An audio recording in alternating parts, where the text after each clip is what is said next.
Hello and welcome to the Fact Flash. As local body elections are just few days away, today Congress released their manifesto.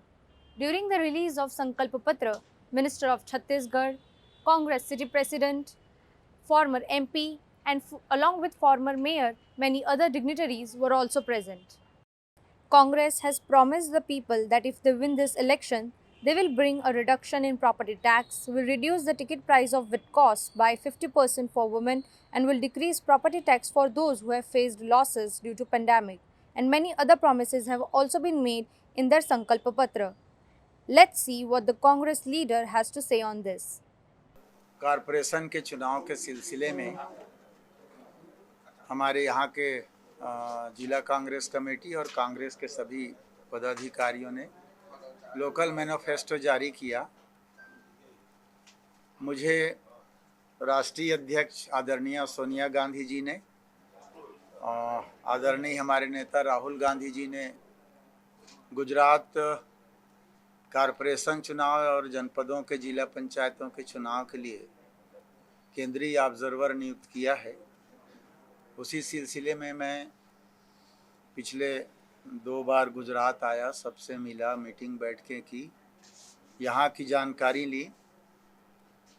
अभी हमारे प्रदेश Congress committee के अध्यक्ष LP leader और केंद्रीय प्रभारी all India Congress committee के प्रभारी आदरणीय राजीव सातव जी और सभी लोगों ने मिलकर टिकटों का वितरण किया। अब चुनाव चालू हो गए हैं, तो मेरी जो भूमिका है, तो मैं सभी जगह जाकर अपने कांग्रेस के पदाधिकारियों से भेंट कर रहा हूं, जानकारियां ले रहा हूं, क्या स्थितियां हैं, किस प्रकार से है, चुनाव लड़ा जा रहा है। उसी सिलसिले में आज बड़ोदरा आने का अवसर मुझे मिला।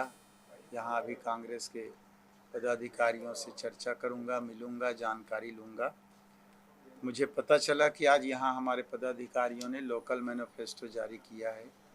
यहाँ की जो समस्याएं होंगी लोगों को मालूम है, उसका निदान यहाँ की जनता कांग्रेस के सर्वाधिक बहुमत से पार्षद जिताएं, मेयर बनाएं। निश्चित तौर पर मैनिफेस्टो में जो किए गए वायदे हैं उसको हमारी पार्टी हमारे सरकार बनने पर उसको पूरा करेगी, इस बात के लिए आश्वस्त करते हैं। क्योंकि अभी आपने देखा होगा जहाँ जहाँ भी विधानसभा चुनाव के पहले माननीय राहुल गांधी जी गए थे, जैसे राजस्थान की बात लें, पंजाब की बात लें, छत्तीसगढ़ की बात लें, मध्य प्रदेश की बात लें, तो वहाँ पर राहुल जी ने मंच से कहा था कि सरकार बनने पर हम मैनिफेस्टो में दिए गए वादों को पूरा करेंगे। जैसे मैं छत्तीसगढ़ से आता हूँ, छत्तीसगढ़ में हम लोगों ने चुनाव घोषणा पत्र में 36 बातें लिखी थी और मात्र अभी 2 साल हुआ है। 2 साल में 24 घोषणाएं हम लोगों ने पूरी कर दी है। मात्र 12 बचा है, 3 साल का समय है और घोषणा पत्र से अलग हट के कई नई योजनाएं बनाई जो उसमें नहीं था, उसको भी हम लोग पूरा कर रहे हैं। राजस्थान की बात लें, अशोक गहलोत जी वहाँ पर हमारे मुख्यमंत्री हैं। हमारे ऑल इंडिया कांग्रेस कमेटी के चेयरमैन आदरणीय सोनिया जी ने मैनिफेस्टो इम्प्लीमेंटेशन कमेटी बनाई है। जहाँ कांग्रेस की सरकारें हैं वहाँ मैनिफेस्टो में जो बात कही गई थी उसका काम हो रहा है कि नहीं, ये देखने के लिए। तो राजस्थान कांग्रेस की सरकार है, आदरणीय अशोक गहलोत जी चीफ मिनिस्टर हैं, मुझे वहाँ का चेयरमैन बनाया गया है। मैं राजस्थान 3 महीने पहले आके मीटिंग लेकर गया था मैनिफेस्टो में कि ये बातों को कितना हम पूरा कर रहे हैं। अभी इस महीने फिर जाऊँगा। तो मेरा ये उदाहरण के रूप में रख रहा हूँ कि कांग्रेस के लोगों ने जो मैनिफेस्टो बनाया है उसको हमारा मेयर बनने के बाद, हमारी यहाँ लोकल बॉडीज़ में गवर्नमेंट बनने के बाद उसको अक्षरशः हम पूरा करेंगे और निगरानी भी करेंगे। मैं आप सबके माध्यम से बड़ोदरा कॉरपोरेशन क्षेत्र की जनता से अपील करता हूँ कि वो विश्वास करें और हमारे यहाँ पर मेयर और पार्षद कॉरपोरेटर बहुमत से जिताएं, ऐसा मैं निवेदन करता हूँ। देखिए, मैंने अभी सुबह कल ही आया, मैं रात को पीसीसी चीफ से बात किया मैंने, चावड़ा जी से पूरी स्थिति की जानकारी लिया। जो बात आप कह रहे हैं, कहीं पर भी मैंडेट जारी करने में कोई गलती हुई नहीं है। ए फार्म बी फार्म अलग अलग होता है, बराबर नाम लिखा हुआ है, सिग्नेचर है। ए फार्म में एक जगह सिग्नेचर नहीं, लेकिन प्रदेश इलेक्शन कमीशन में जो फार्म गया था उसमें बराबर सिग्नेचर है, कोई टेक्निकल मिस्टेक नहीं था। भाजपा के दबाव के कारण ऐसा किया गया जो नहीं होना चाहिए था। हम हाई कोर्ट में हमारे लगा दिए हैं, आज उसका उचित निराकरण भी हो जाएगा। एक आध जगह ऐसी बात आई कि टिकट मांगने वाले 8-10 लोग होते हैं, टिकट तो किसी एक को मिलेगा, लेकिन थोड़ी देर के लिए नाराज़गी होती है जिसके तहत कुछ बात हो जाती है, धीरे धीरे ठीक हो जाएगा। और इतनी बड़ी गुजरात प्रदेश और इतनी बड़ी पार्टियां, इतने बड़े संख्या 6 का बड़े बड़े नगर निगम और हमारे लोकल बॉडीज़ के इतने 33-31 जिला पंचायत के, तालुका के, नगर पालिका के, तो इन सब चीज़ में एक दो घटना बहुत सामान्य सी बात है।